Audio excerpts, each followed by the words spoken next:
Morning. দেখো আমাদের সকালের ডিউটি শুরু হয়ে গেছে। চা বসে গেছে, দুধও এসে গেছে। মেয়ের জন্য দুধ আসে, কান্টি ডিলাইটের দুধও খেতে খুব ভালোবাসে। আমাদের দুপুরে রান্নার জন্য আমি সকাল সকালই রান্না বসিয়ে দিই। তো তোমরা জানোই আজকের রেসিপি হচ্ছে নিম বেগুন। নিম বেগুন তোমরা নর্মালি সবাই করে থাকো বাড়িতে কম বেশি, কিন্তু এখানে আমি বেগুনটা মোটা মোটা কেটে নিয়েছি, দেখতে পাচ্ছ বেগুনটা কাটা হয়ে গেছে।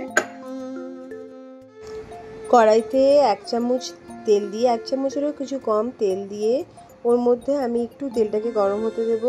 তারপরে ওর মধ্যে একটু সর্ষে ফোড়ন দিই। সর্ষে ফোড়ন দিয়ে একটা ড্রাই শুকনো লঙ্কা আমি ওতে দিয়ে দিই।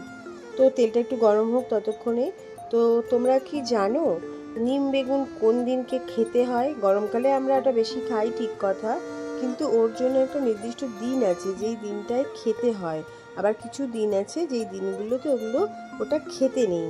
নিম বেগুন বা নিম আলু, নিম পাতাটা হচ্ছে স্পেসিফিক কিছু দিন থাকে, সেই দিনগুলোতে নিম পাতা খেলে উপকার হয়। এমনি নর্মালি খাওয়া যায়, কিন্তু আমাদের মতন সাধারণ ঘরে একটু কিছু দিন মেনে খেলে মনে হয় ভালো হয়। তো আমি শুকনো লঙ্কাটাও দিয়ে দিলাম। তেলটা গরম হয়ে গেছে অলরেডি। আমি এগুলো একটু মেনটেন করি। অ্যাকচুয়ালি নিম বেগুন বা নিম পাতা তোমরা খাবে শনি আর মঙ্গলবার। আর কিছু দিন আছে যেই দিনগুলোতে স্ট্রিক্টলি নিম পাতাটা খেও না। এটা খাওয়া শরীরের পক্ষেও উপকার নয়, কারণ এগুলোরও একটা সায়েন্টিফিক ব্যাখ্যা থাকে যেগুলো আমরা হয়তো সবাই আপেক্ষিক দৃষ্টিতে ভাবি না।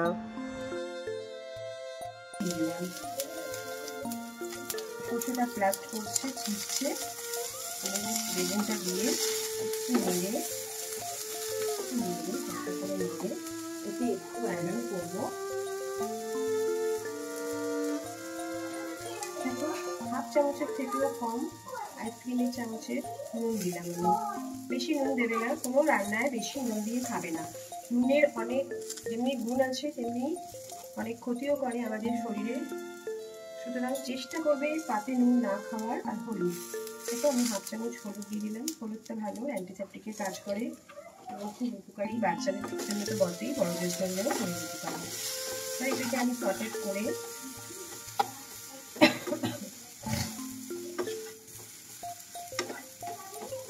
দেখো বেগুনটা আমার যেটুকু তেল দিয়েছিলাম সব তেলটাই টেনে নিয়েছে, ঠিক আছে?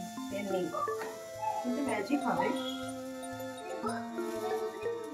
একটু বেশি করে নিম পাতা দিই, কারণ নিম পাতা ব্যতীত অন্য কোনো ফর্মে খাওয়ানোটা খুব একটা চাপের ব্যাপার হয়ে যায় ঘরে, বাচ্চা থেকে বুড়ো সবাইকে।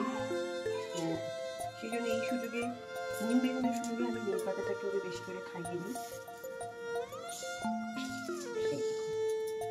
অলমোস্ট এতটা নিম পাতা হয়ে গেছে। ভালো করে ধুয়ে দেখো, ফ্রেশ করে ধুয়ে নিয়ে এসেছি। এসে তার মধ্যে একসঙ্গে ভাজার সঙ্গে নিম পাতাটাও দিয়ে দিলাম। নিম পাতাটা দিয়ে যাচ্ছে, এটাকে খুব সচেত করে যতক্ষণ করবে নন থেকে করবে। দেখবে নন থেকে তেল তো রান্নার কমই লাগে, কিন্তু রান্নার গুণাগুণ হেলদি সবটাই ভালো থাকবে। আমি একটা ঢাকা দিয়ে এটাকে আটকে দিলাম। তো দেখো আমি 2-3 মিনিট পরে আবার এসেছি। এবার ঢাকাটাকে খুলবো।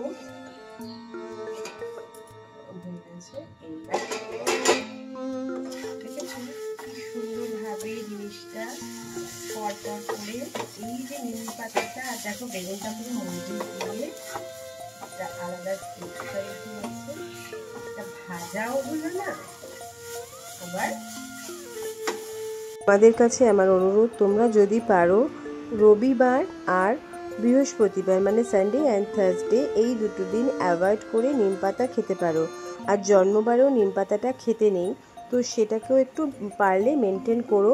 এটাতে শরীর ভালো থাকবে এবং এর একটা বিশেষ সায়েন্টিফিক ব্যাপারও থাকে, যেটা হচ্ছে রাশির সাথে গ্রহের সাথে। এখন আমরা সবাই জানি নিম গাছের ঐতিহ্য।